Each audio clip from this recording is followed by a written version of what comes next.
7 sebab mengapa musibah datang bertubi-tubi. Yang pertama, karena banyaknya maksiat. Surah Yasin ayat 19 yang kita baca setiap hari.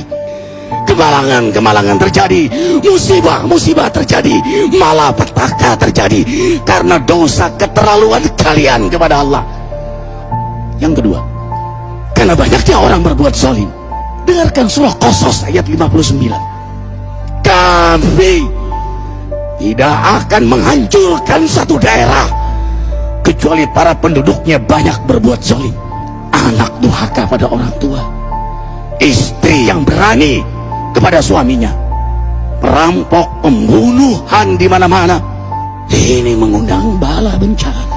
Yang ketiga, mengundang bala bencana karena kelakuan tangan-tangan manusia.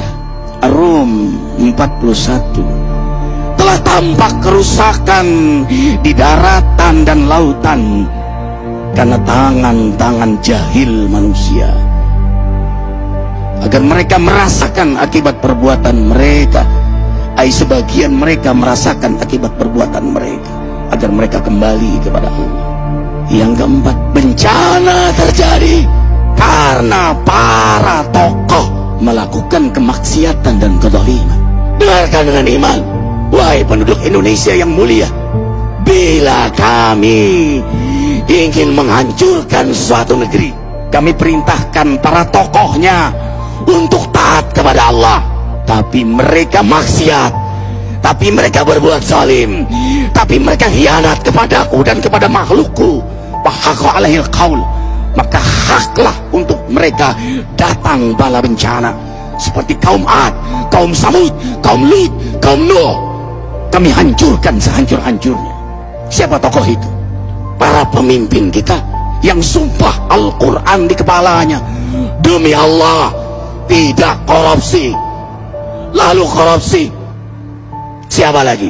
Hartawan, orang-orang kaya yang dengan harta berpoya-poya, sombong, maksiat dengan kekayaannya di tengah orang yang banyak menderita. Siapa lagi?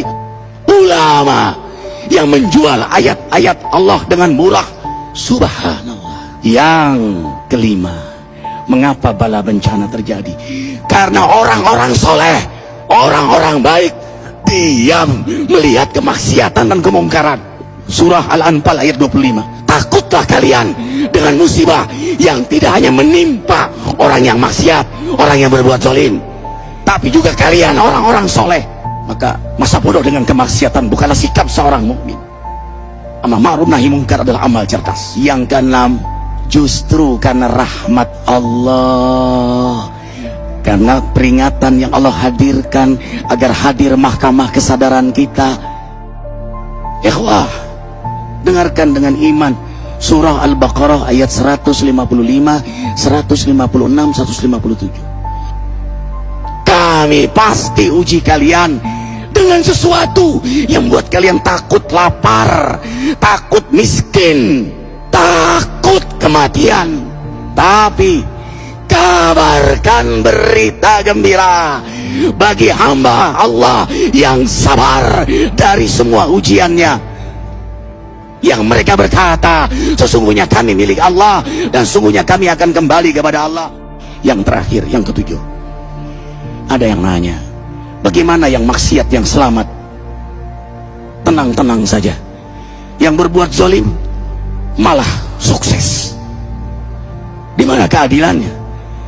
Allah Maha Adil. Dengarkan surah Hud ayat 15-16. Barang siapa mencari kesenangan dunia, lalu dia menghalalkan semua cara, apa kata Allah? Kami beri, tapi di akhirat tidak mendapatkan secuil pun kenikmatan, malah nikmat di dunianya menjadi bahan bakar azab untuk dirinya. Itulah istidrat. Lalu apa sikap kita sekarang?